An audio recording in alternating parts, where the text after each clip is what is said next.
Hey everybody, it's Ron from Pick Dawgz. This is Ron's Rundown. We're going to go over the MLB games scheduled for Monday, July 8th, 2024. And if you like what you see, make sure to give this video a big thumbs up and subscribe to our channel. Don't forget to put your baseball picks in the comments section below. And if you're looking for my best bets, including my daily rundown best bet in the MLB, you can find those at the premium picks tab at pickdawgz.com. There's also a link in the description. Alrighty, here we go. Here are the games for Monday, Major League Baseball. First up, we see the New York Mets taking on the Pittsburgh Pirates. We're going to see Christian Scott and Mitch Keller as your starters. This is honestly a pretty tough card for Monday. I'll be treading lightly, but in this matchup, I'm leaning towards the under in the first five. Christian Scott's kind of been unlucky this year in the fact that the Mets have lost a majority of his games, but he's pitched pretty well. The last game wasn't his best against Washington, but you look at the expected numbers, they're pretty strong. His current expected ERA is lower than his current ERA. So I do think that Scott's a good option here against the Pittsburgh Pirates lineup. It's just not been great this season against right-handed pitching.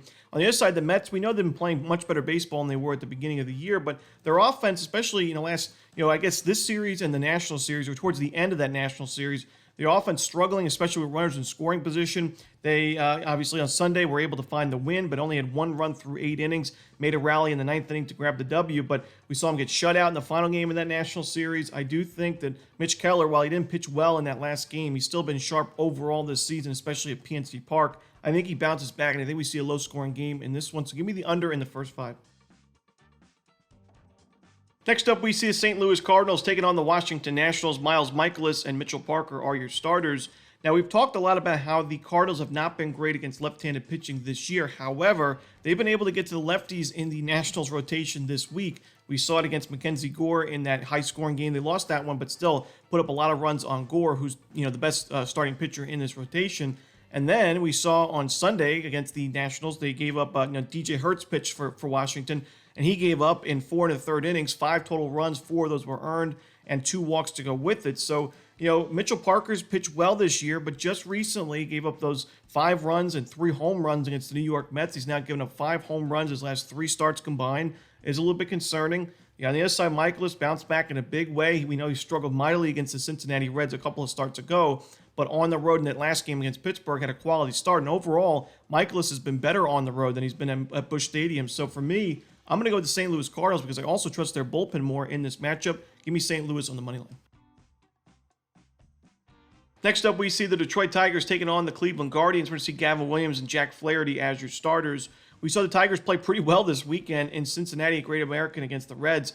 3 wins. They swept the series. They scored 5 runs apiece in those games. And, usually if you score 5 runs a game, you're going to be good enough. It's going to be good enough for a win. We saw 5-4, 5-3, and 5-1. So the pitching staff also, had a good weekend. And, going into this series, I like their matchup here against Gavin Williams. He struggled in that season debut. However, Jack Flaherty, we know he had the injury. He didn't pitch in the last spot in the rotation. They skipped his start. He avoided the IL, but to me, Flaherty's the type of pitcher. We saw him struggle in that last game against the Angels. 5 earned runs, 3 home runs. The Guardians are the type of team that I think can get to a guy like Flaherty. And while Flaherty pitched well against Cleveland earlier in the season, I do worry about him in this spot. I think Cleveland's such a tough lineup to face because they limit strikeouts, they really work pitch counts, and for somebody that's not 100%, that could be an issue. I think Cleveland's going to get to Flaherty early in this one. I think Detroit can get to Williams. I like the over in the first 5 or the over in the full game. Even though Comerica is more a pitcher-friendly ballpark, I think we see a higher scoring game in this one. Next up, we see the Minnesota Twins taking on the Chicago White Sox. We're going to see Chris Flexen for Chicago. No official starter for the Twins. I got to go with the Twins here on the run line. Even on Sunday where they only scored 3 runs, they're still good enough for a win, but they still had 11 hits in that game. This offense is one of the hottest in baseball right now against righties and lefties. And guys like Jose Miranda tying the MLB record for 12 straight at bats with a hit. He's been red hot, but other guys as well, other role players. This is just a team I don't want to get in the way of, and they played well this weekend against a red-hot team in the Astros. For me, Chris Flexen and this White Sox bullpen, I just don't trust them enough in this game, and really, I think it's going to be a tough series for the White Sox overall. So give me Minnesota Twins here, laying the 1.5 runs. Next up, we see the Colorado Rockies taking on the Cincinnati Reds. Dakota Hudson and Andrew Abbott are your starters. This is just a really tough spot for Colorado, and while I didn't love at all what I saw from the Reds this weekend, I still think Cincinnati run line is the play. Also a lean towards the under. Abbott's pitched well. Hudson has not pitched well. The Rockies have lost the majority of his games. He's been better on the road than at Coors Field, as most Rockies pitchers are, but I still don't trust him enough in this one. His last road game still gave 5 earned runs to the Chicago White Sox of all teams. And the Rockies, no days off in between a homestand against the 4-game series and 3-game series against the Brewers and Royals. And now this one in Cincinnati, I expect some sluggish bats in this one. And give me the under, and the Cincinnati Reds land the 1.5 runs. Next up, we see the Texas Rangers taking on the Los Angeles Angels. John Gray and Davis Daniel are your starters. The Rangers had a nice weekend series playing against the tough Tampa Bay Rays. They swept that series, scored 13 runs on Sunday.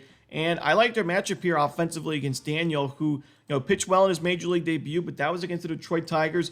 Then he struggled in the next start, and that was against the Oakland A's, so he's really not had a tough lineup to face yet. And in that game against Oakland, he went 5 1/3, 5 total runs, 4 of those were earned, 7 base hits, 2 home runs, and only 3 strikeouts. I think the Rangers get to him for quite a few runs early, and I don't really love that Angels bullpen. Then you look at John Gray. He has struggled recently. The game against the Orioles, he gave up 8 earned runs in 5 innings, and he really wasn't much better against the Padres.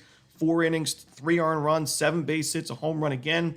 So I got to go with the over, and I lean towards the Rangers on the run line in this one. And the final game we're to talk about for the Monday card in Major League Baseball, it's the Arizona Diamondbacks hosting the Atlanta Braves. Chris Sale and Yelber Diaz making his Major League debut in this one. Diaz is the number 16 prospect in the Arizona Diamondbacks organization. He has pitched in both AA and AAA this year. He's got great strikeout stuff, and naturally his control issues. He walks a lot of guys, but he does strike out quite a few batters per 9 innings. And I think that actually bodes well for him in a matchup like this, because the Atlanta Braves have not been amazing against right-handed pitching in the last month, but what they do have is a high strikeout rate, 3rd highest in baseball in the last 30 days at 26.4%, and a pretty low walk rate at 7.1%. It's ranked 22nd in baseball. So like I said, I don't really hate the matchup for Diaz, even though it's still at Chase Field and it's still a tough matchup. The Braves are still a solid lineup on paper. Chris Sale, he's pitched well. We know he's been excellent this year. However, the Diamondbacks have been solid against left-handed pitching, especially at Chase Field. And to me, I just think the value lies with Arizona getting a great price. I mean, we see, Atlanta's a minus 210 favorite right now on the money line on the road. To me, they're overvalued. I got to go to Arizona here plus the 1.5 runs and a sprinkle on the money line. And that's it. Those are the games for Monday in baseball. Hope you enjoyed this video. If you did, don't forget to hit that like button and subscribe. But don't forget to put your baseball picks in the comment section below. Again, if you're looking for my best bets, you can find those at Pick Dawgz Premium. As always, this is Ron Romanelli. Good luck.